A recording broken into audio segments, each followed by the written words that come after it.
Salut à toi, explorateur mental. Pour commencer, je souhaitais remercier toutes les personnes qui m'ont fait des retours positifs et qui m'encouragent à poursuivre.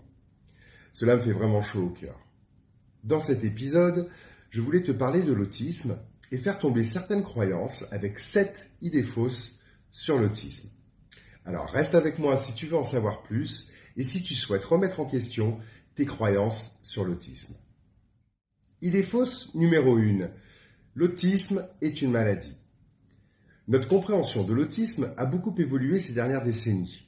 Auparavant, considéré comme une pathologie psychiatrique classée dans les psychoses, aujourd'hui l'autisme n'est plus considéré comme une maladie. Il s'agit plutôt d'une identité singulière, d'une personnalité particulière, différente de ce que la norme nous impose. Comme le TDAH ou les troubles spécifiques des apprentissages tels que la dyslexie, la dyspraxie, l'autisme est un trouble du neurodéveloppement, c'est-à-dire un trouble qui affecte le développement typique du système nerveux et du cerveau et qui entraîne des difficultés dans plusieurs fonctions cérébrales. Ces difficultés peuvent avoir un impact significatif sur les compétences cognitives, sociales, émotionnelles et comportementales d'une personne. Ce trouble résulte souvent d'interactions complexes entre des facteurs génétiques et des facteurs environnementaux qui vont influencer le développement du cerveau durant la grossesse. En d'autres termes, il s'agit d'une manière différente de percevoir le monde et de traiter les informations. On classe parfois l'autisme dans le champ du handicap, mais cela reste à discuter car les situations de handicap sont principalement en lien avec l'environnement. J'en parlerai dans une prochaine vidéo. Les premiers signes sont généralement perceptibles avant l'âge de 3 ans et se manifestent par un déficit de la communication et des interactions sociales, ainsi que des comportements répétitifs et restreints. On parle de dyade autistique. Comme l'autisme n'est plus considéré comme une maladie, on ne cherche donc pas une quelconque guérison. En effet, l'autisme englobe en réalité un large spectre de compétences et de difficultés propres à chacun. L'accompagnement est donc personnalisé et consiste à mettre en place des interventions adaptées et des aménagements spécifiques au quotidien et tout au long de la vie de la personne. Ces interventions visent à améliorer la qualité de vie des personnes en facilitant la communication, les apprentissages et les interactions sociales. Idée fausse numéro 2. Il y a des autismes lourds et des autismes légers. Les médias ou encore le cinéma véhiculent souvent l'idée que les personnes avec autisme seraient des génies. Ces fameux autistes d'Asperger, comme dans le film Rain Man de 1988, où Raymond, interprété par Dustin Hoffman, nous est présenté comme un autiste savant. Certains documentaires nous présentent aussi des personnes capables de dessiner de mémoire une cathédrale à la perfection ou jouer au piano une mélodie complexe, entendue une seule fois. Certes, ces compétences extraordinaires nous fascinent, mais il ne faut pas perdre de vue que ces mêmes personnes rencontrent aussi, au quotidien, de grandes difficultés pour des actions qui paraissent simples pour une personne non autiste, comme prendre le bus, aller à la boulangerie ou même s'habiller. A l'inverse, selon la croyance, les autistes non Asperger présenteraient une déficience ou un retard intellectuel sévère. On les appelait autistes de Kanner. Aujourd'hui, ces deux terminologies, autiste d'Asperger ou autiste de Kanner, ne sont plus utilisées. Il s'agit en effet d'une vision binaire non représentative. L'autisme englobe en réalité un large spectre de compétences et de difficultés propres à chacun. Il est important de comprendre que la réalité de cette condition est différente d'une personne à une autre. C'est pourquoi aujourd'hui on préfère parler de TSA, trouble de la sphère de l'autisme, tant la diversité d'expression de l'autisme est différente d'un individu à un autre. Avec un accompagnement adapté et personnalisé, un enfant avec TSA peut acquérir certaines compétences qui vont améliorer sa qualité de vie. Il faut noter que chaque enfant évoluera avec un schéma qui lui est propre. Il est donc important de retenir qu'il existe la même diversité de personnalité chez les personnes avec TSA que dans le reste de la population. Ainsi, nous avons tous nos difficultés propres et des compétences spécifiques dans tel ou tel domaine. Idée fausse numéro 3, les personnes autistes n'ont pas d'empathie. Les personnes avec TSA ne manquent ni d'empathie ni d'intelligence émotionnelle. Elles rencontrent des difficultés à décoder les signaux sociaux et les interactions sociales qui entraînent parfois une mauvaise compréhension de la situation. Un déficit en théorie de l'esprit ou un traitement spécifique de l'information expliquent en partie cette mauvaise compréhension. De plus, le langage verbal est complexe. Les personnes avec TSA ne comprennent pas toujours les subtilités du langage, les métaphores et les codes sociaux. L'entraînement aux habiletés sociales peut être extrêmement bénéfique et aider les personnes TSA à développer des compétences sociales pour interagir avec leurs pairs et s'intégrer dans la société. En d'autres termes, les personnes avec TSA ressentent ou expriment tout simplement leurs émotions différemment. Comme tout le monde, les personnes avec TSA ont des hauts et des bas et peuvent même se sentir déprimées. La prévalence des idées suicidaires et les passages à l'acte est très élevée, c'est pourquoi il faut être à l'écoute des personnes avec TSA. Idée fausse numéro 4, il n'a pas l'air autiste. Cette personne n'est pas autiste car elle me regarde dans les yeux. J'ai déjà entendu ce genre de clichés et fausses représentations. Et non, l'autisme ne se voit pas. Comme je l'expliquais précédemment, il existe plein de formes d'autisme.